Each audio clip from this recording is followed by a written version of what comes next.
You are about to journey against the current of contemporary thought and beyond the troubled waters of daily news to the very source of our extraordinary culture.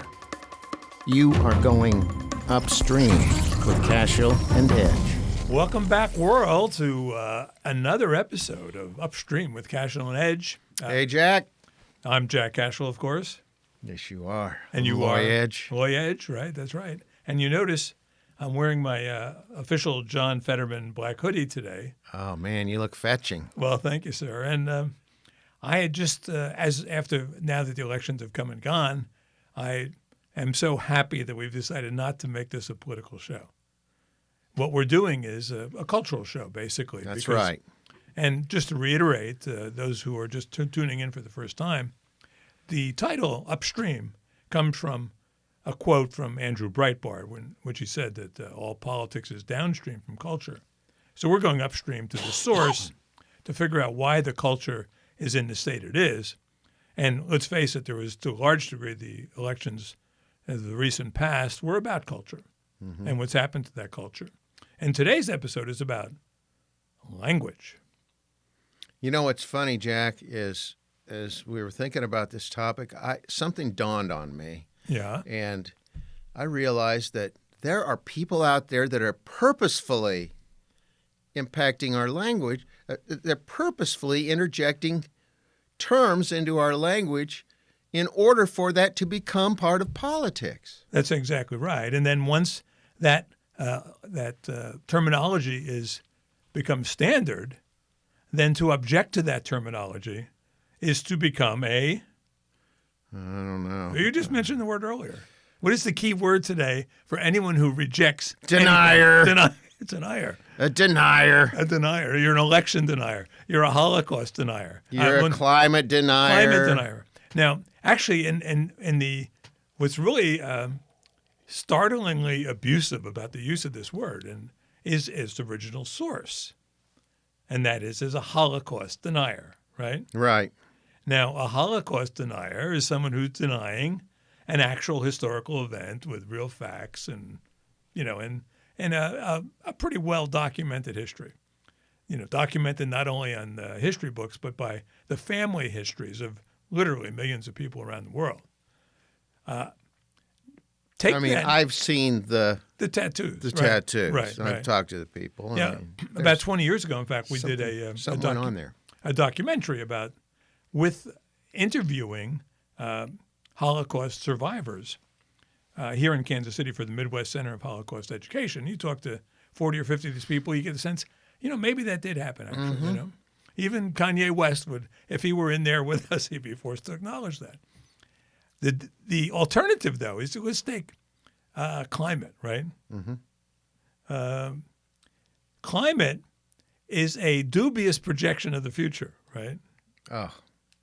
Is there a stronger word than dubious? How about fake? It depends. I mean, it depends how generous you want to be on that given day, Although I was thinking about my mother and other people who grew up during the Depression, and they were retrogressive climate deniers, right? How's that? Well, climate alarmist, I should say. That's another term. No, it's our term. They don't use that term. Was it the Dust Bowl or something? No, think about this, and your parents are probably the same way. Now, like the Greta Thunbergs or the Thunberg, whatever her name is, of the world will tell us that the future will be horrible, this, that, and the other thing. But when your parents, the Depression era parents look back, let's face it, the cold was always colder, the hot was hotter, the rain was wetter, the snow was deeper, the wind was windier. And not only that, but the distances were further than they've ever been before or since. It was always 14 miles to, in 3 feet of snow. They could be living in Tampa and there was 3 feet of snow. That's kind of a rear projection climate alarmism, right? Yeah. But at least there's a factual basis that you can compare what they say to what happened. Whereas the climate alarmists of today project into the future. If you don't agree with their projection, you're a denier. You're a denier. And I wrote a little deal on this a couple days ago. If you want to decide who's the truth seeker in any argument these days, and you go, well, okay, well, gee, there are two different sides to this. which ones are the truth seekers that are just trying to advance civil society and restore order, Right. and people of goodwill who are attempting to bring order to, and who are the people who are trying to generate chaos well, it's whoever's using that term. It's a Right. pretty good clue Yeah. that those are the people that are lashing out with some kind of questionable motive, Right. because that's just not to use terms that come right out of Orwell, Yeah. and to do it unironically. Yes.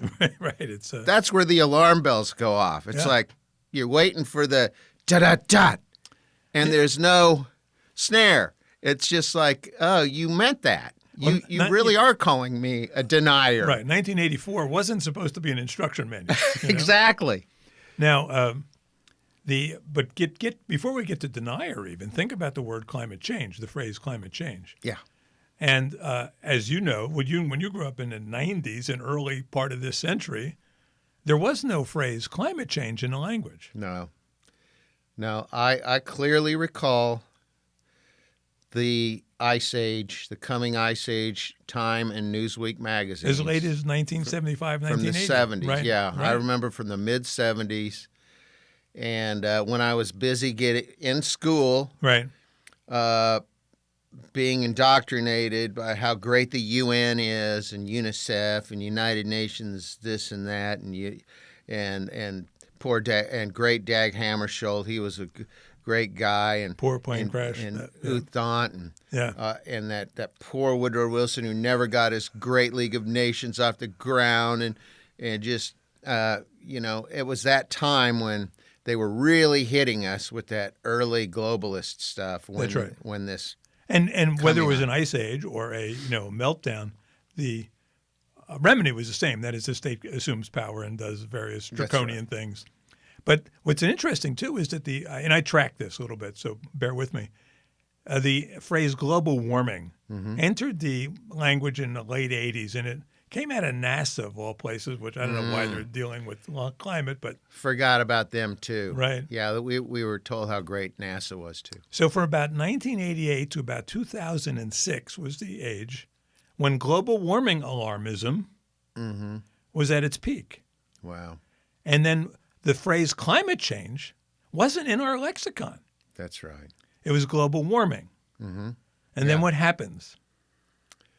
Yeah. The hiatus, the pause, the climate stops warming, right? There had been a temporary uptick in the not a hockey stick, and as Michael Mann would say, but a temporary uptick. Solar flares or something. Who knows, right? I mean, temperature's been going up and down for the last gazillion years, however old the Earth is.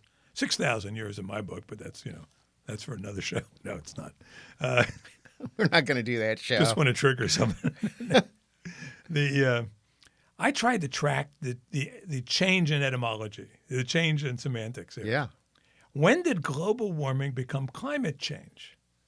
And I spent some time looking into this, and I could not even find an acknowledgement that the change had taken place, let alone that someone was responsible for the change. I mean, that popped up like Ukrainian flags. Right. It just came out of nowhere. Right. Climate change. Now, the beauty of climate change, of course, is Oh, yeah. everything's covered, right? It's always covered. Always covered.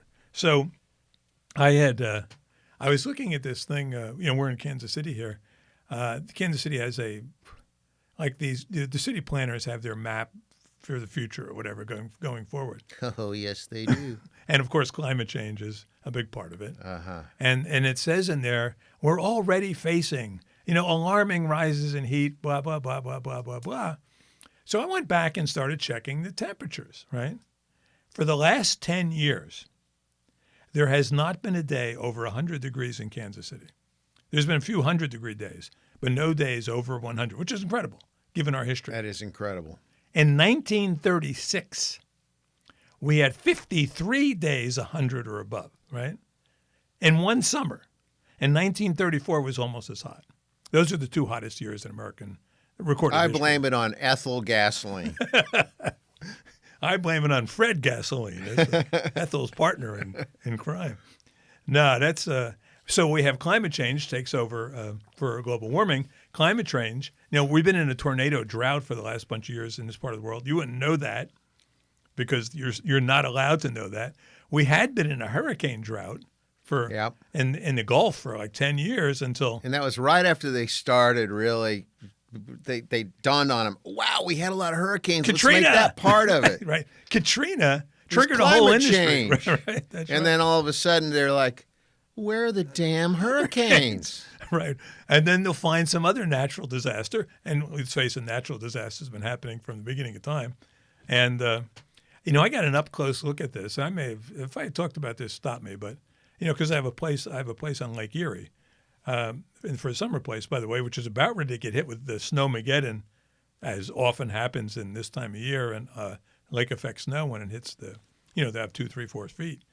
But in 2013, 2014, there were articles in National Geographic, Science, all the the major publications about how the Great Lakes were shrinking, and Lake Erie was most vulnerable because it's the shallowest of the lakes.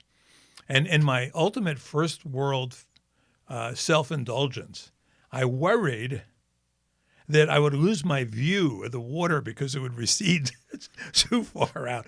So in the National Geographic pieces, you have pictures of boats stranded on like sandbars and whatnot. The lake is shrinking. The lake is shrinking. Well, last year I had to put in a $100,000 seawall because the lake had a mind of its own, and it wasn't shrinking; it was rising, right? And so. Then I found the science article, I think it was in Science magazine, that best captured the whole phenomenon is lake level and it's always because of climate change, right? Of course. Because of climate change. Because of climate change, lake levels are seesawing, right? I said, these guys are masters of the language. They've got it down. You're right, Lloyd. They just.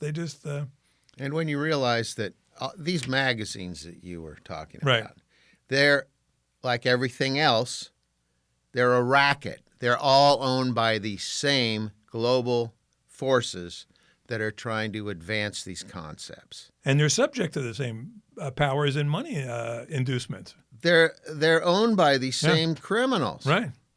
So we used to say, well, National Geographic magazine says. Right. And to me, it's all the same wah, wah, wah, wah. It's all like The Economist. Right. Yeah. If you tried to read that thing, not in about 15 years. It's painful. Yeah. You try to read The Economist, and it's nothing but these Hegelian dialectics that they're trying to advance. Tell me, you've used that phrase before. Why don't for our audience explain what a Hegelian dialectic is? Well, it's how these it's one example of how they advance change in society. How Andrew's, theory about or saying that politics is downstream from culture. Well, this is the purposeful advancing of what is an antithetical concept to try to bring about a change. Right. It's the creation of chaos. Right. So it's not the greatest explanation of it, but it's a common one is that you would say a thesis, antithesis, synthesis. Right. So they'd look at a static situation and say, we got to get busy creating chaos here because that's what we do. We got to break apart society and separate people and And so what happens is you suddenly hear these these new words pop up right. that are always a logical fallacy of some sort. Right. And I'd love to do a show on logical fallacies, but there's just so many of them. Well, you take, Dave Chappelle, who is a great circuit breaker here, someone who cuts through the phony synthesis. Yes. So, for instance, he was talking once about Planned Parenthood, right? Mm-hmm. And he goes, and he's talking to his audience, and his audience is getting sucked in because they think he's one of them. He uses enough vulgarity. This is comedian Dave Chappelle, who was just on Saturday Night Live recently, and it was like the first funny show in like 20 years. You know, it was a long time. He says, "Did you know that Planned Parenthood was for abortions?" You know, he says to his audience. You know, and they're like, well, "Where's he going with this?" He goes, "From my perspective, there's nothing planned about that." You know, it's like it's the opposite plan, and there's no parenthood either, right? Yeah. So you have Planned Parenthood. Let me take you back on this one just a little bit because it goes back to one of our favorite ladies, Margaret Sanger, right? Sure. Who was the founder of the Birth Control League, and both Birth Control League and a eugenicist, of hardcore eugenicist. Hardcore. I mean, her brand of eugenics was to the brutal side of the Nazi brand. Yeah, I mean, using terms like weeds, right? Human weeds, morons. Yeah, an army of stunted, undersized humans. You know, yeah. And we need Spartan methods to control them, and that resulted in the 1927 Buck versus Bell decision, in which the Supreme Court under Oliver Wendell Holmes and Louis Brandeis and other leading progressives okayed Virginia's forced sterilization of a woman and her daughter, and those ways. So that was racist. No, these are white women. They don't. Margaret Sanger wasn't really a racist. I mean, she, 47% of the population in her mind were morons, and they all had to be controlled. Right now, the Nazis' brand of eugenics was they would say to their women, "You have to outbreed the smart, fit women. Have to outbreed the lesser women, the less fit women." And Margaret Sanger's idea was for the elite to have only as many children as they wanted, and lest they get outbred by the stunted dwarves and the undersized and the immigrants and whatnot, then we had to stop them from breeding at all, right? So the eugenics, Hitler gave eugenics a bad name during World War II, kind of lost its flavor, so they had to change it. But what intrigues me about that history is that now, the code word now for no one's pro-abortion, right? Mm-hmm. What's the new code? What's the new buzzword? What are we for now, right? I forget. Reproductive rights. Reproductive rights, of course. Right? Of course. Well, think about the history of Planned Parenthood and the phrase reproductive rights. So that's just like birth control. I mean, it's just like Planned Parenthood. Right. It's as oxymoronic as Planned Parenthood. What they antithesis. Are, right. The rights that you're being denied are the rights, if anything, not to reproduce. No one has tried to stop you from reproducing since this 1927 Supreme Court, right? No one today is telling a woman you can't have babies. This isn't China. In fact, if anything, on the right, people are encouraging women to have children. Mm-hmm. To even women who a disproportionate amount of the abortions in the United States today are minorities. Roughly 2.5 times more likely black women are aborting their children than based on their numbers. I don't want to get into abortion. I just want to stick with the language here, though. Reproductive rights is a fraud. Mm-hmm. I mean, no one is denying the right to reproduce. And the term that, excuse me, more or less replaced was the equally euphemistic and absurd pro-choice. Yeah. You're pro-choice, right? I mean, that puts you on the side of the angels. It puts you on the side of the American dream, right? Your choice. You believe in choice. That's like the yard signs. Right. It's like pro-choice. Are you against that? How could you possibly against choice, right? How about pro-school choice, right? School choice. No. And then, but the beauty of the sloganeering came head to head with its opposite during the pandemic years, because their other mantra was "my body, my choice," right? Yep. And what happened to that? Yeah, that didn't age well. No, it didn't. So, in the pandemic, the same people who would be out on picket lines saying "my body, my choice" had turned into Karens. They were the ones telling you, "Your body, our choice," right? It was a total flip. Oh yeah, I saw three. I had three explosions personally Uh-huh. in my interactions with people Yeah. over COVID, Right. where I didn't really do anything, but they literally went. I mean, it was screaming and crying Yeah. and totally inappropriate, just out of the blue. A complete psychic break with reality Right. over something like saying the word ivermectin or Right. or Horse dewormer. There was one of their code oh words. man, Horse dewormer. Right? There was a lady at a dinner. I mentioned to somebody. I said, got some ivermectin, and boy, this lady went off on, that's a horse dewormer. That's a horse dewormer. I mean, she was yelling, Right. and everybody at the table's looking around like, is this for real?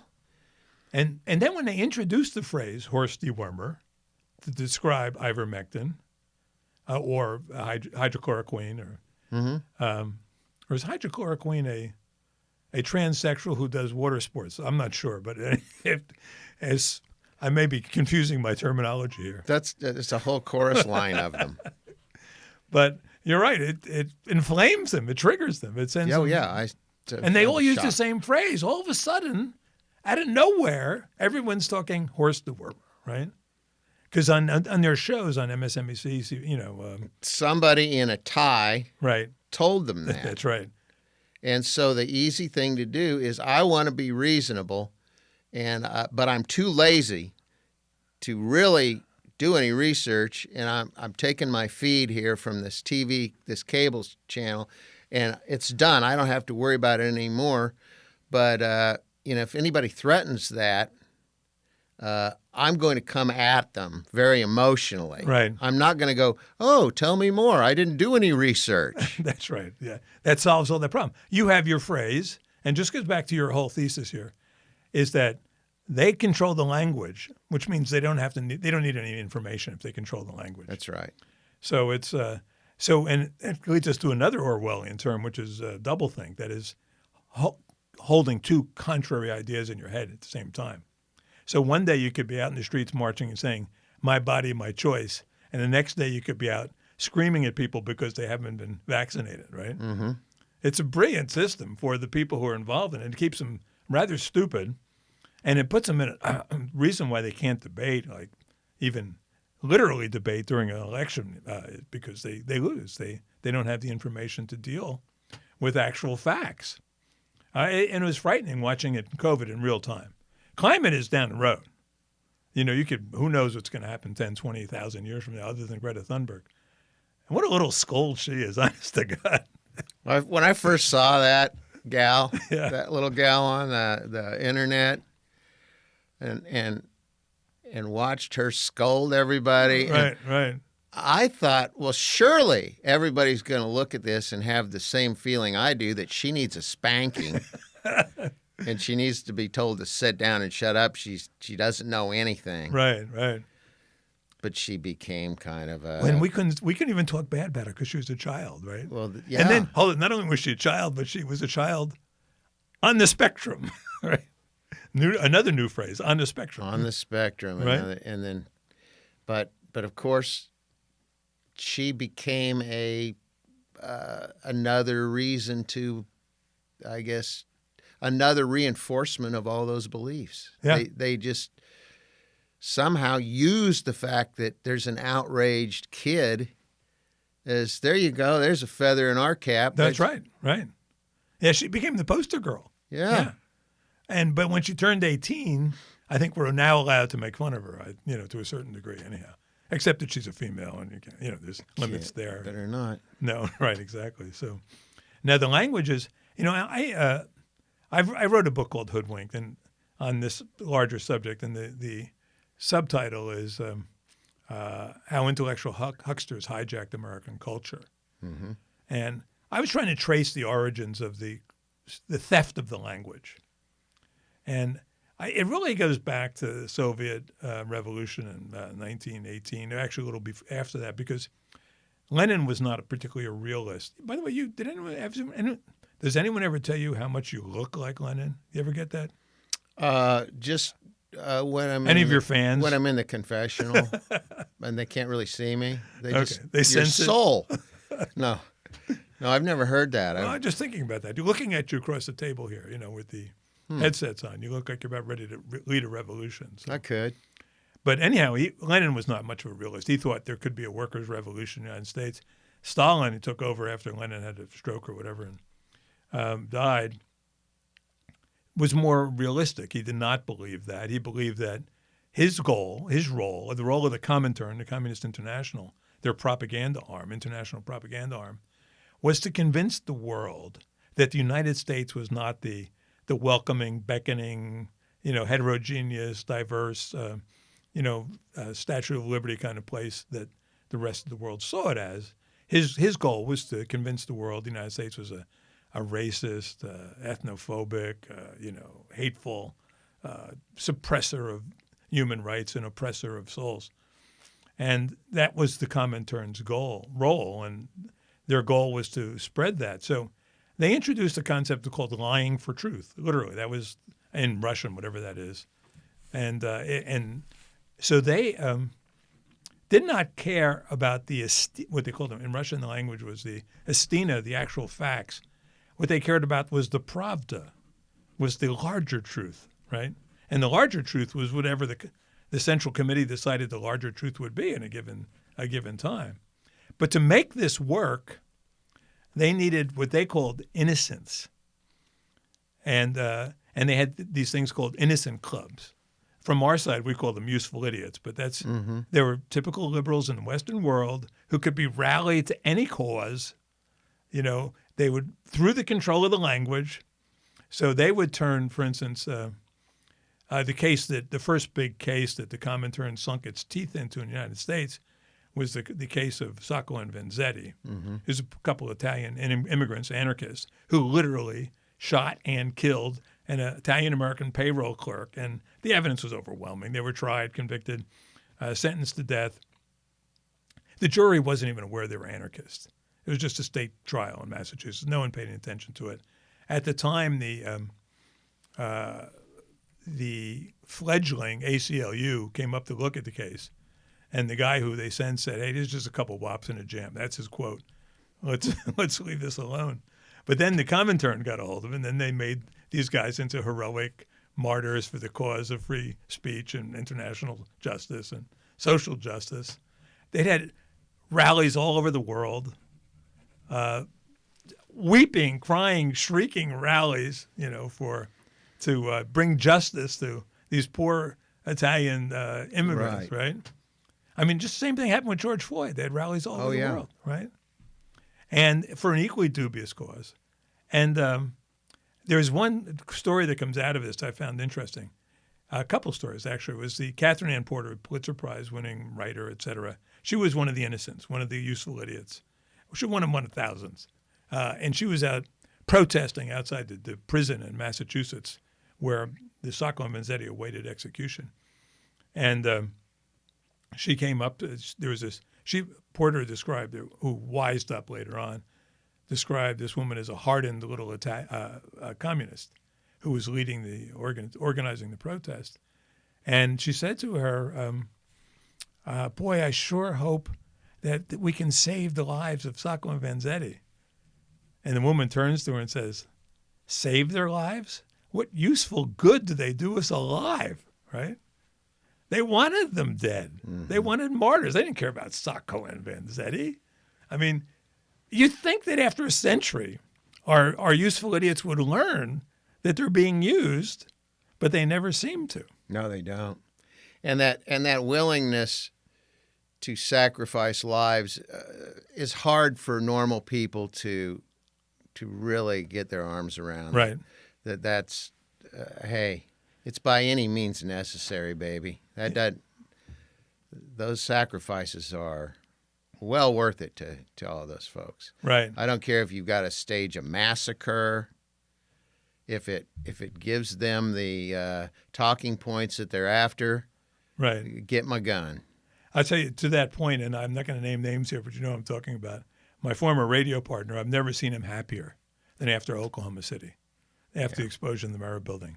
once they were able to pin that on, extreme right wingers. Yeah. And Rush Limbaugh and the Newt Gingrich and the Russia and the That's right. what do you call it? The Republican Revolution, right? And they were ruthless about that, that twisting the language to make Timothy McVeigh Yes. a right winger. And John Doe number 2, he just disappeared. They Right. had him to disappear because they didn't want to have him. The idea that McVeigh might have had a Islamic partner in this was not, that would spoil the narrative. But that's, another one of their words, the narrative, word we didn't use until a few years ago. Although it's a useful word, actually. No, we had a pretty famous one who was a kind of a China apologist from Kansas City. Was it Snow? Oh, Edgar Snow, incredible. Now, wasn't he that? Didn't he conform to that definition? Oh, no, he was beyond that. He was like Edgar Snow, and this is the perverse thing, right? There is a shrine to him at UMKC, and they have an Edgar Snow Foundation. They have Edgar Snow dinners. Yeah, I saw that. But Edgar Snow, and he's from Kansas City. Yeah. I mean, so we have to take some pride in our hometown boy here, right? Edgar Snow was the ultimate useful idiot. He was extremely useful idiot. Most useful idiots are just kind of sign holding. You need 1,000 of them, an aggregate of useful idiots to make an impact. But Edgar Snow was a one-man useful idiot parade. He goes to China during the revolution and the early years of the revolution. And he becomes the chief propagandist for Mao Zedong, as he's, is moving his long march, which became, now we use that phrase, the long march of the institutions. He was the long march through China. What Edgar Snow would do is not only would he have Mao win battles, he would create battles that Mao could win. There were fully fictional battles. False flags. Right. And it was even falser than a false flag. He would report on these battles, and he endeared the American left to the cause of Mao Zedong. And it ended in he was more than any other person other than Mao himself. He was instrumental in the collapse of freedom in China and the Chinese Republic and the collapse, and they had to flee to it's now Taiwan. Well, that is a great example of how culture evolves into politics, because there was also another front on that war that I'm pretty sure is probably accurate, and the formation of the John Birch Society Yes. was based upon the I guess the story of of John Birch, who was in the service when Mao was in his ascendancy. Right. And he saw that with the help of the American intelligence forces that we put Mao in power. Well, That we chased off Chiang Kai-shek to Formosa. that is actually there's a book. I mean, we could do a month of shows on the infiltration of the State Department by Chinese sympathizers, red Chinese sympathizers, if not red Chinese agents, during the late 40s. That's well documented. It's not even conspiratorial. It's just, that's a fact. Yeah. And who knew they'd wind up being like chauffeurs and aides to senators and Yeah, right. Like, live-in fung girlfriends right. for congressmen. Yeah.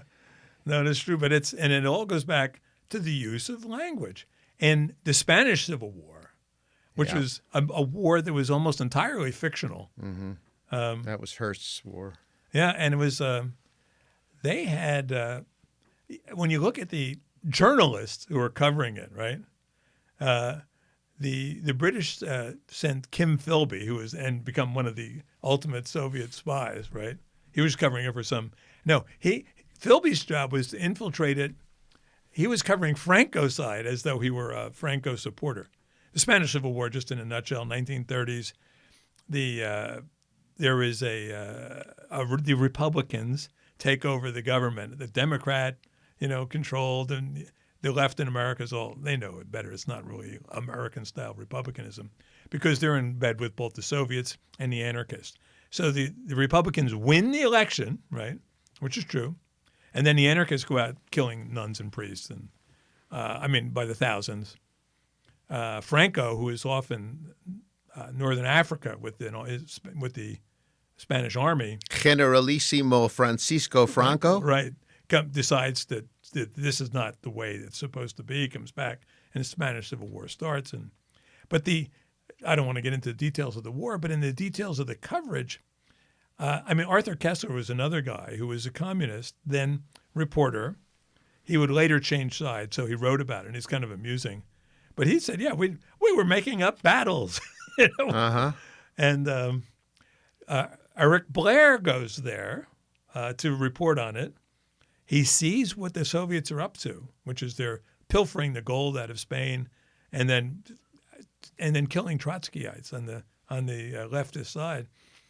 And then it was such a horrifying experience for him. He comes back to England under the pen name now of George Orwell and writes the most prescient book since the Democracy in America in 1984.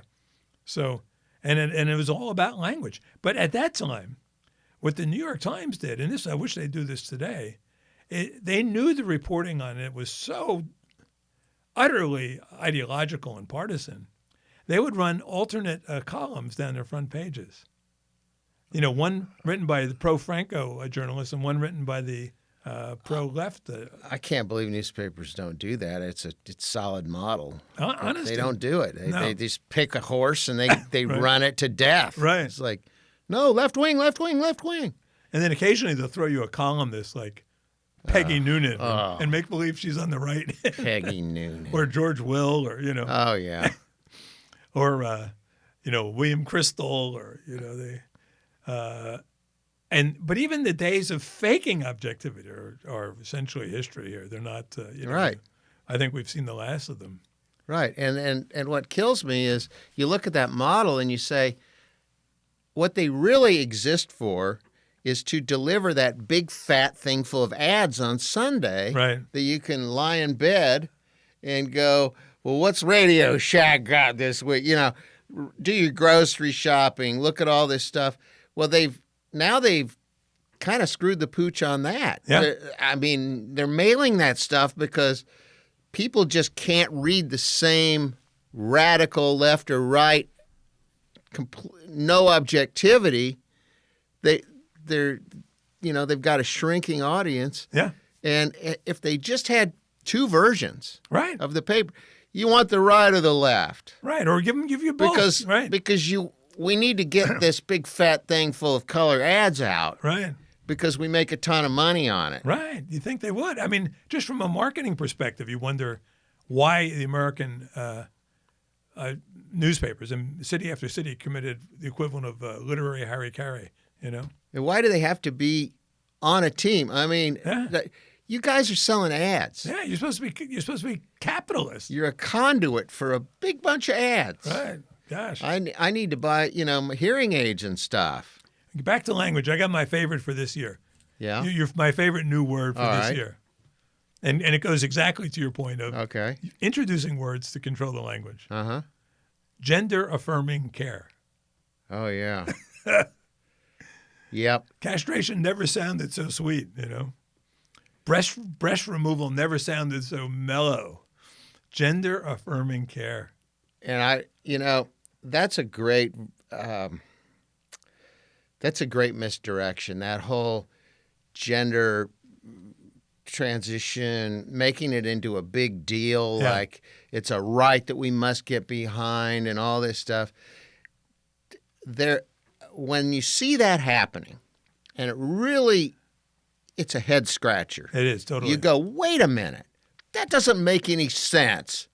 It's a misdirection play.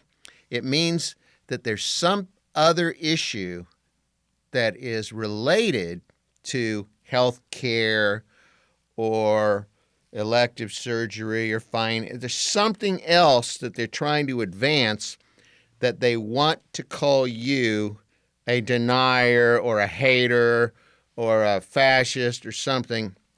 And they're using that stalking horse. Yeah.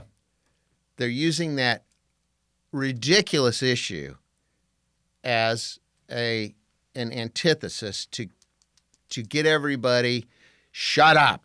No, I think you're right, and I think I suspect it seems like a distraction. Yes. It seems like a losing an unsellable cause. But what it does is it allows the notion of gay marriage, which preceded it as the cause du jour, to become totally respectable and unquestionable, and something you wouldn't even dare to challenge anymore. That's right. Well, in corporate America, dare not, obviously. But so we have something else out here that you can chomp on for a while. That's right. You know, I remember, for instance, when I remember the moment when it happened. 10 years ago, no one in their right mind would be arguing that men should be competing in women's sports because it goes against the grain of the whole sexist feminist movement. But then Bruce Jenner was the breakthrough guy here, you know, and as Bruce said, though, it was harder for him to come out in California as a Republican than as a woman. I mean, he was literally meant that. But I remember watching ESPN one Sunday morning, and the only reason I was watching ESPN, which I gave up about 10 years before that, was because they were broadcasting the British Open. Okay. Remember, it used to be the British Open? Mm-hmm. And then it just became the Open? Mm-hmm. I don't know how that happened either. I don't know why that happened, but it did happen. And you know that. You're a golfer. Every time you see one of those things happen, you know, if you're like me, you know there's a reason. You just there's don't know what something it is. Right. Really bad behind it. Right. To say open today is like saying, you know, the N word almost. Uh-huh. But so they're showing the ESPYs that happened the night before, which is the big sports award. And Bruce Jenner had won the Courage Award, right? The Arthur Ashe Courage Award. Arthur Ashe died of AIDS from a blood transfusion. Yeah.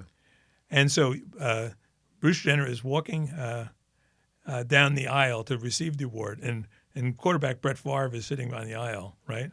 Mm-hmm. And the camera catches him going, "What?" You know, like any normal human being would be, I suppose, you know. And then that very next morning on ESPN, they were denouncing Brett Favre as another one of their words, that they own that word, hater, right? Yeah. A hater. We're not allowed to assign hate to anyone, but they assign hate to everyone, right? That's right. He was a hater. Already! I mean, this phenomenon has existed for about 12 hours, and you're already being accused of hate for not embracing it. Now, before it got politicized, right? It existed. Right. Transsexual it existed sports. from the beginning of time, you know. But you remember the case before Jenner? No. Renee Richards. Oh, Renee Richards. That's exactly right. And it didn't get politically footballized that much. It just kind of was a flash in the pan. It happened. People said, And the feminists were against Renee Richards. because she wasn't that good. Well, and the tennis players spoke out against her, the female tennis players. That's exactly right. And then ESPN did a feature on Renee Richards. I forget Richards' real first name, but you know, he was a 6'3" eye surgeon with a very beautiful wife. I must say, I don't know, and he had a child. And this was before the Bruce Jenner phenomenon demanded that we change the way we look. That's at the right. world. It hadn't been politicized. They hadn't gotten a hold of that. yet. And what they showed Richard's life is a terrible mess. The son had turned into a kid who just, you know, rejected his parents, and the whole thing was a disaster. He was living in some hut in upstate New York or something. And you were allowed to think that way. Mm-hmm. Then once they get control of the language. Right. It caught up with them. They realized we can make hay with this. We're going to use this. And then you become a hater. That's right. Now, before we wrap up here, I just want to introduce the real word du jour, not du jour, du decade, the decade, now that we're into the 20s. Equity. Ugh. Right? Wow. And we could do a whole show just on Egalitarianism is a very dangerous thing. Right, because egalitarianism can only be forced at the point of a bayonet. That's right. And equality of opportunity is American's apple pie. That's right. Equity means equality of outcome. Yeah. And they overnight, they took away equality and put in equity. That's right. And the primacy of the individual is, to me, the essence of the American culture. Absolutely. To me, that is what is liberal about our Constitution. The great liberation Right. of America is the primacy of the individual over the collective, over the government. It's a critical deal. Well, that can't exist side by side with equity. Right. So equity is that antithesis they're using. And what is the synthesis they hope for? We're going to find out. We'll find out. And it runs with its partners in crime, diversity and inclusivity. Yes. So now it's DEI, diversity, equity, and inclusivity. And let me close on this thought. And we haven't even gotten to ESG, but we'll save that for some other show. DEI is Latin for gods. Mm-hmm. So we have these new gods in our pantheon. Diversity, equity, and inclusivity. They're just empty, airy words, as Orwell would say, signifying nothing, right? And woe be the man who points out the obvious. But that's our show. That's our job. That's right. And, I'm sure somebody's heard what you just said, and they're printing up yard signs right now. Stop the DEI haters, right? There they are. Hey, Loy, thanks for joining me today. It's Jack Cashill. Always a pleasure, Jack. And we'll be back next week on Upstream with Cashill and Edge.